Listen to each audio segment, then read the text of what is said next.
Not a damn thing.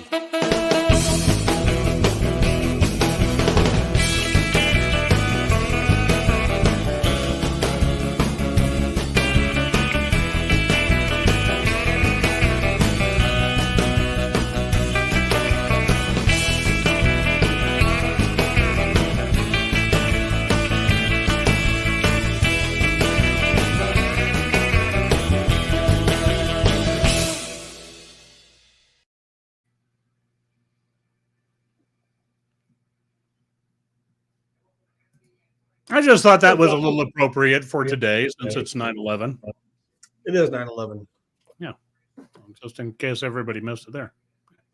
Well, go ahead. Start us off, Mike, please. Well, welcome to the podcast. Are you shitting me? TMI the podcast. I'm Mike in Amarillo. Well, you can't do that to me because now it's backwards. Hey, I'm Ron here in Las Vegas, Nevada, and as always, I have with me Mike in Amarillo, his oldest brother. So, look, I know one of our rules and regulations, we don't talk politics or religion, but I just have to acknowledge the elephant in the room. It's ironic how yesterday we were watching a television show that pretty much was all about division, who's this and who's that. And then today we are celebrating 9/11, which was supposed to bring us all together as American citizens. That's all I got. Well, we either need to live in a 9/10 or a 9/12 world. Yeah. 9/10, yeah, there was, division, all that other bullshit. Or we can live in a 9/12 world where we all became united after tragedy. And that's the problem. And you're right. We don't talk about politics and religion, but it's unfortunate that the only time that we really become the United States anymore is in the aftermath of a tragic event. It should not be that way. Shouldn't be that way. It's like the only time we see some family members is during a funeral. Yeah, no, true. And I hate to say it, Mike, at our age, that's becoming the norm. Right? My greatest fear is I'm going to bring the family together and I won't be alert enough to enjoy it. He's like, fuck, I missed it. I'll be there going, well, that was good. I'll enjoy it, y'all. I'm glad I was able to bring you together. But yeah, you're right. I mean, who was there? Look, I watched some of that last night, and frankly, I didn't really watch a lot of it. Look, we make no bones about it, and I'm not going to get political. I know Ron's a bit of a liberal. I'm a bit of a conservative. But here's what I saw last night, and here's what I took away from it. Look, I wish to God Trump would answer questions. Either side. And then I thought, well, Kamala, during the time I watched, the first question she was asked, she never answered it. That's when I realized, okay, you're just going to sit there and fire off your well-practiced, moments. And then I'd watch Trump and I'm going, oh God, please stop it. So, I don't normally post anything political on social media, but last night I asked the question, is this a debate or is this who can incite fear the best? It was bad. It was horrible. It was horrible. It was horrible. I remember as a kid, our parents, they didn't really get us all involved in politics. And I preach to my grandkids, even like I was talking to my 14-year-old granddaughter yesterday or the other day about it. She's like, why would I watch it? I'm 14. I'm like, baby, by the time the next election comes around, you'll be 18. Yeah. So why would you not want to know what you're dealing with? And it ended up being just a fucking comedy show. You could have watched HBO and got the same thing. Pretty much. So, look, it was bad. It was bad, top to bottom, left to right. And I'm thankful that my radio show today was usurped by the Texas Rangers baseball game, and the Rangers are sucking this year, so it's all good. Look, is what it is. My greatest concern is, and I don't want to go much more political than this, but we have got to find a way, and it needs to happen like in 10 minutes. We've got to find a way to again become the United States, and not at the cost of a some sort of a national tragedy. We've I got to agree. find a way to become the United States of America again, or we're going to become a third world country. And there's and any common sense thinker can see that coming. And I don't care. Sure. I personally don't give a rat's ass what side of the aisle you're on. That's where we're heading. Amen. And I agree with Matt. How you doing, brother? Good to see you. I'd like to have a 9/12 world. 9/12 all the way, man. It's so we're gonna get past the political side of it. We're gonna move on with the show. But I did start it because it's, as much as we don't talk about it, we had to at least touch on it because it's the topic of conversation. I personally, if I had to take a wild guess, I personally think it's the hat you're wearing that led you. Hey, fuck you, dog. You fucking animal. It's not Scottish. It's crap. That's right. I farted. I'm sorry, my wife made me wear it.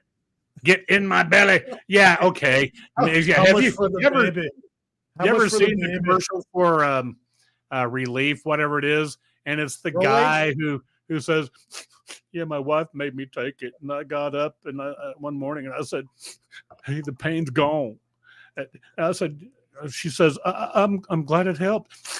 And I said, no, you don't understand. The pain's gone. You ever seen this commercial? No. It is. Oh my gosh.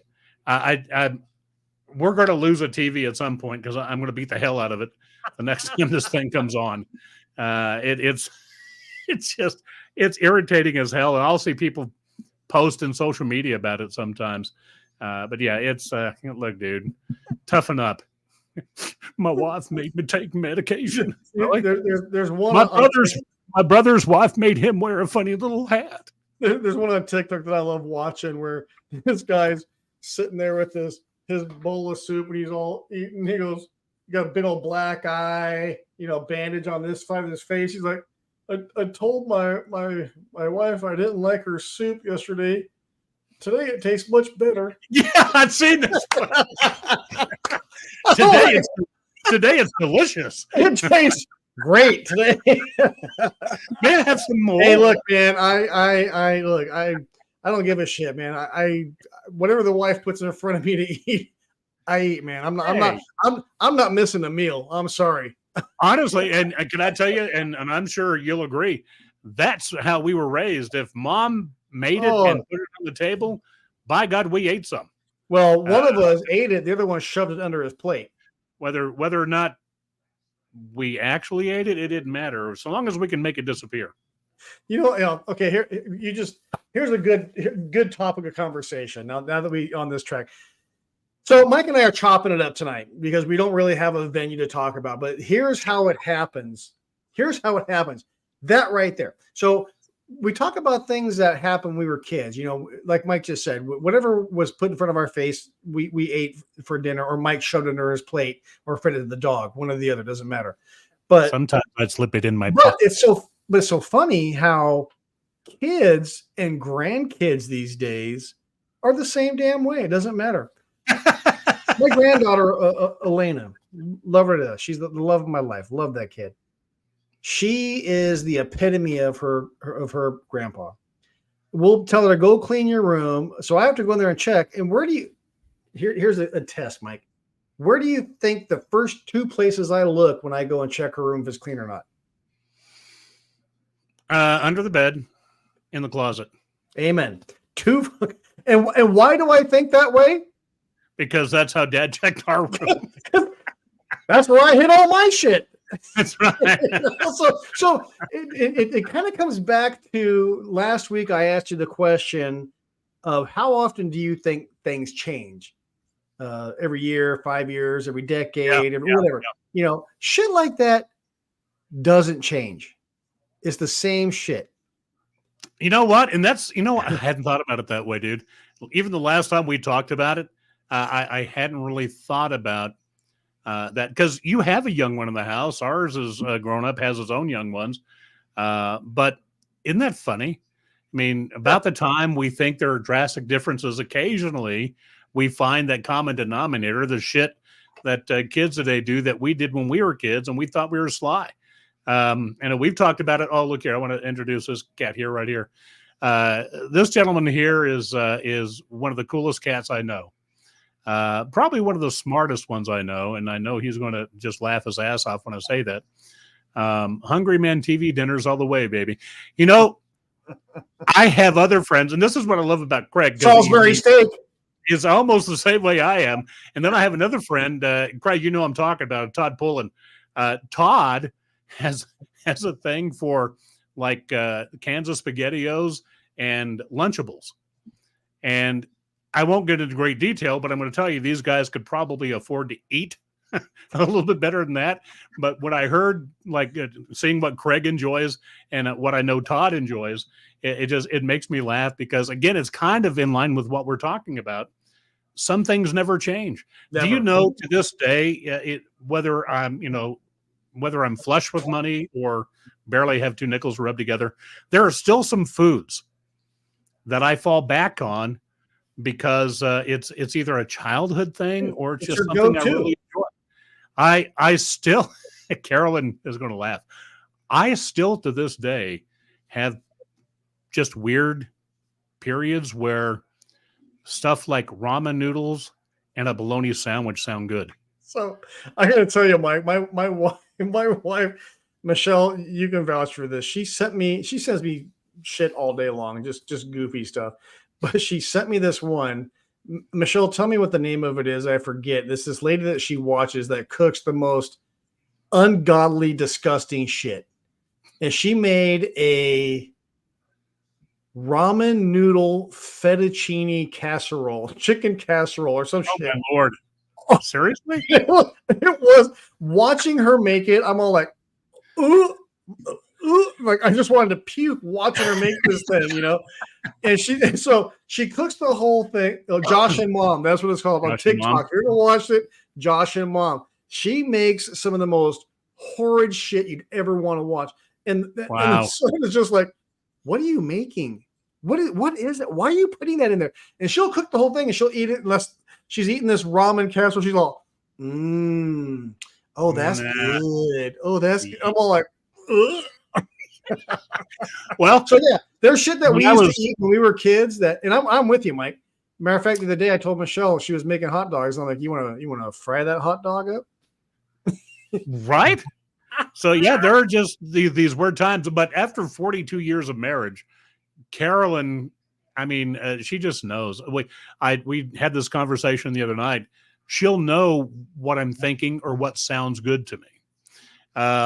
Now, when I worked at the Civic Center some years ago, the jail, the Potter County Jail, or I think it might have been Randall at the time, but the city jail was right across the street almost from the Civic Center back then. And occasionally release time was midnight. If you were getting out, they let you out at midnight. And invariably, these people would come over to the Civic Center because it had a payphone and it had a bathroom up by the box office so they can get cleaned up and get ready for the ride home. Well, let's just say I knew somebody that frequented the jail. And so we were talking. He ended up working at the Civic Center. And we were talking one night, and we were talking about he really wanted some ramen noodles. And I said, I mean, ramen noodles are good, but not all the time. He says, oh, no.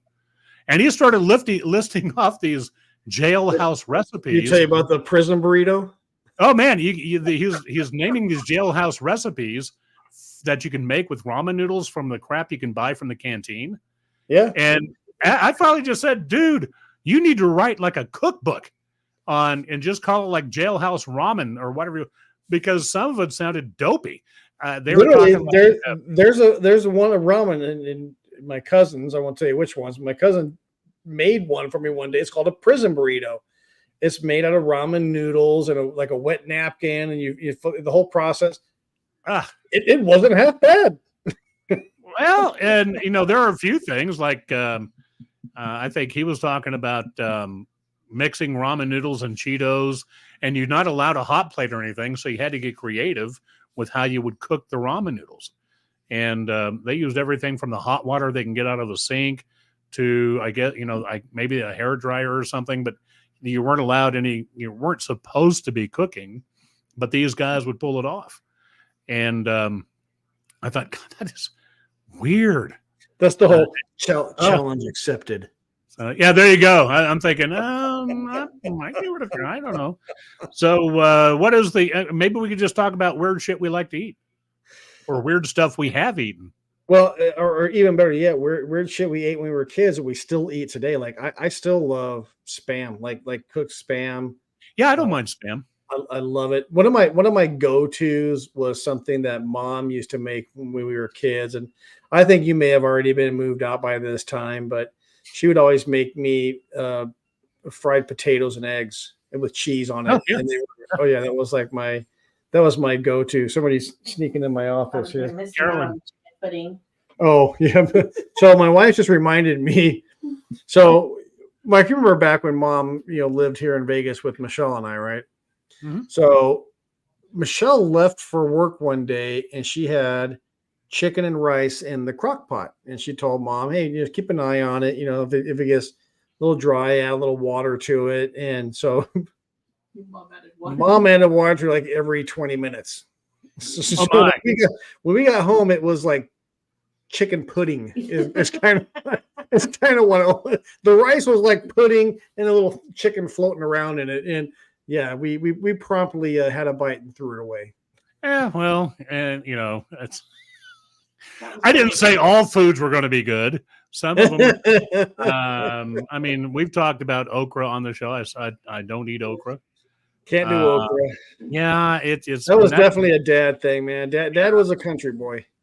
Well, and we've talked about that before too. I mean, I don't know what kids go through today, but in our day, if it was on your plate, and here's the first thing is, we would always pass the food around and you took a little bit of everything. Well, if Dad noticed that something made it by you and you didn't put it on your plate, you didn't get a second chance. He was now going to put it on your plate. Yeah. He's like, let me help you with that. Yeah, it was like, here, boom, boom, boom. I'm like, oh, God. And I will tell you, Dad is the reason, and God love him, Dad is the reason I cannot eat nor smell cooked spinach. And the reason why is when we lived on Debonair, I think you might have already been moved out by this time, but we were having. I wonder, did you even live there? Yeah, I did. For a minute. Dad made cooked spinach, and I didn't want to have any part of it. And so, what do you think happened? He made me finish my plate of cooked spinach. So promptly after that, I threw all of it right back up again, and it was all over the floor in my bedroom. So of course he came down and did the dad thing, gave me a pat on the back, clean that shit up, and we went on about our day.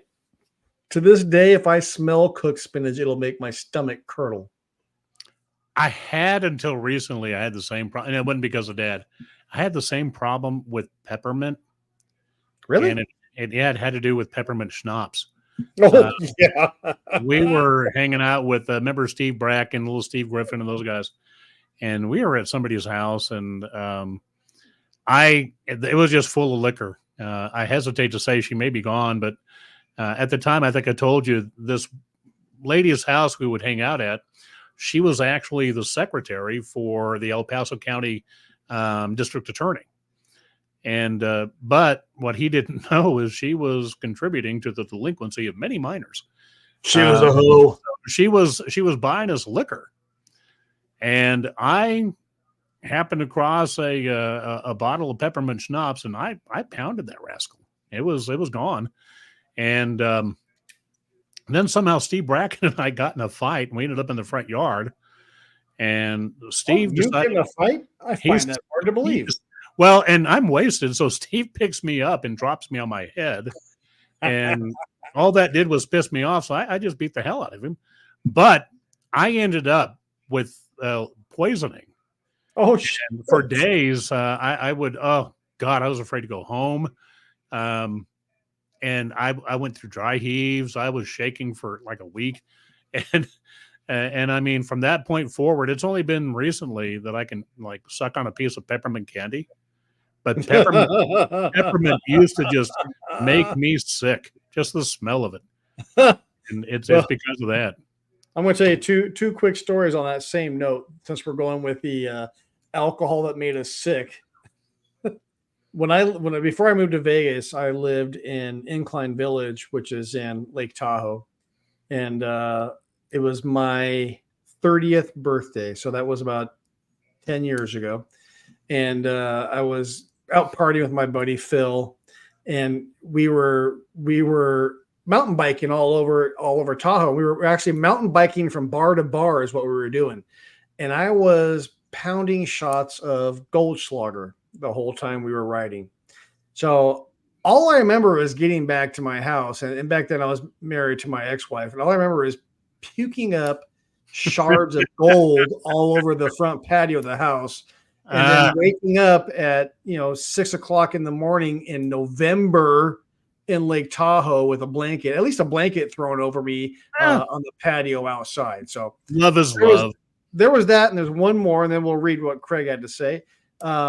My lovely wife, this had to have been, I forget, Michelle, was it my birthday, your birthday, or was it just an event we had for the employees? But anyway, her mom was still alive at the time, and we were out of tequila. So her mom and I drove down to the local grocery store, and I told the person at the liquor spot at the grocery store, hey, we want a bottle of tequila. She's like, oh, all we have is this one. It's $150. It's the big bottle. I'm like, yeah, whatever. This is had that. So her mom and I get it. We come back to the house, and we had a Lazy Susan. For those of you who don't know what that is, a little round thing in the middle of your table that spins around. Put the bottle in the middle of Lazy Susan, and my wife, all 5'1" of her, decides to pick up the bottle and start drinking it from the bottle. So about an hour after this, she's trying to have a conversation with I had a real estate company at the time, with one of our agents, and she's all, and let me tell you what, I'm going to tell you one more thing. Hold on.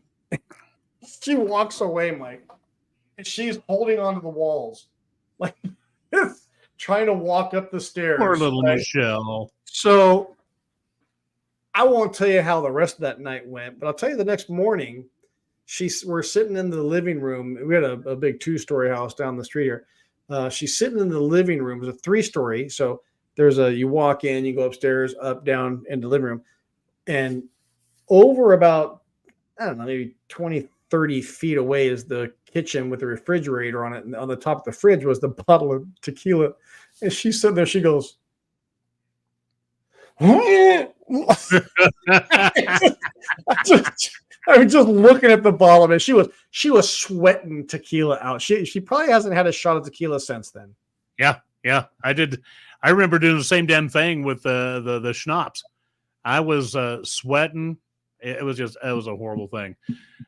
Craig, cooked carrots and peas to this day has the same effect on me.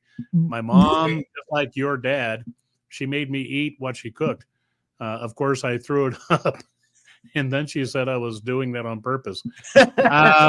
You probably were, Craig, and I don't blame you because they're nasty.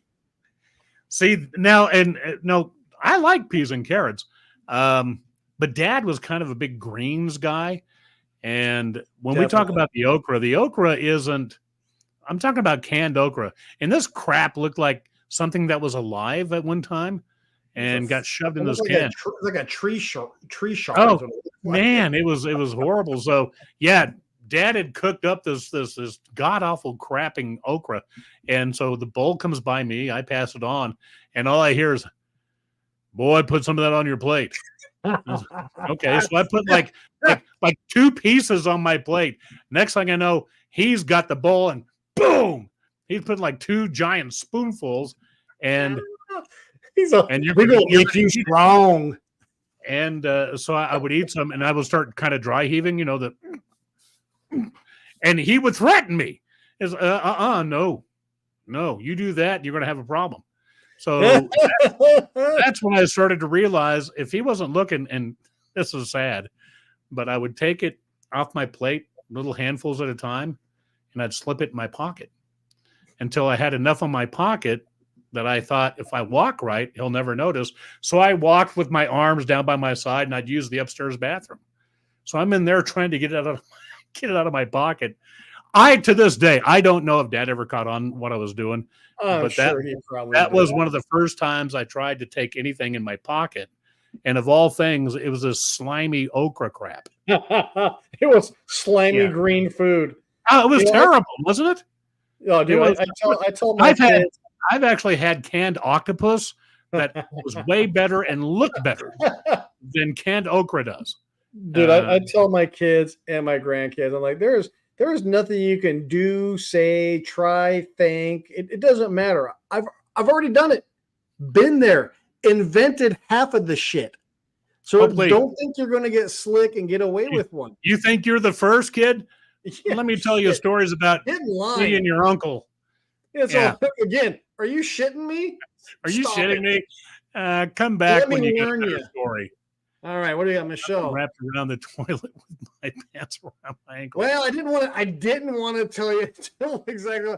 And what really pissed her off is she wakes up in the morning and I'm on the bed, butt naked, just sprawled out asleep on the bed. She's like, "You left me on the floor." Poor little Michelle. Oh God. Well, I know who hasn't hugged the toilet a time or two? Oh, man. I know I have, and Carolyn has left me there. There have been a couple of times. Yeah, she should. Yeah. I mean, you don't have any hair to hold back. I did at the time. I had flowing locks, baby. You fucking liar. You didn't have no fucking locks. Hey, you're a Scottish turd. You and your little lying piece of shite. That's all I got. All right. That's all I got. That's as good as it's going to get. We were actually thinking backstage before we went live. Michelle said, "You guys ought to do the podcast using nothing but accents." Really? So I'm sitting here struggling. Okay, what accents do I know? None. It was a fail before it started. Yeah, it was. we were trying, and then Michelle left. Dead in the water, eh? And then Michelle left. Where are you going, Michelle? That's kind of like Scottish Canadian. It's a fucking failure, eh, hoser? Eh? Eh, hoser? Canadian bacon. Welcome to the Great White North. Oh, what a great what, the Great White North? No, Canadian bacon. Oh, Canadian bacon's good. Now, see, I've seen that one. And by the way, smart ass, I did watch Step Brothers. Oh, come on. Let's talk about it. Do tell. No, because it's already 28 after, and I'm only going to 30 tonight. You cork soaker. What people don't know is you can probably see it in my receding hairline and glowing forehead. The condenser unit for our air conditioning decided today would be a good day to take a shit. So don't be a quitter. Nobody likes a quitter. Yeah, fucking quitter. I told you about your fucking quitting, you piece of shite. Oh, I'm sorry, Sugar Cube. I'm sorry. Oh, well. Lo siento por todo, pinche caviete. You've upset the equine. Sorry, that was the Spanish Scottish side of me.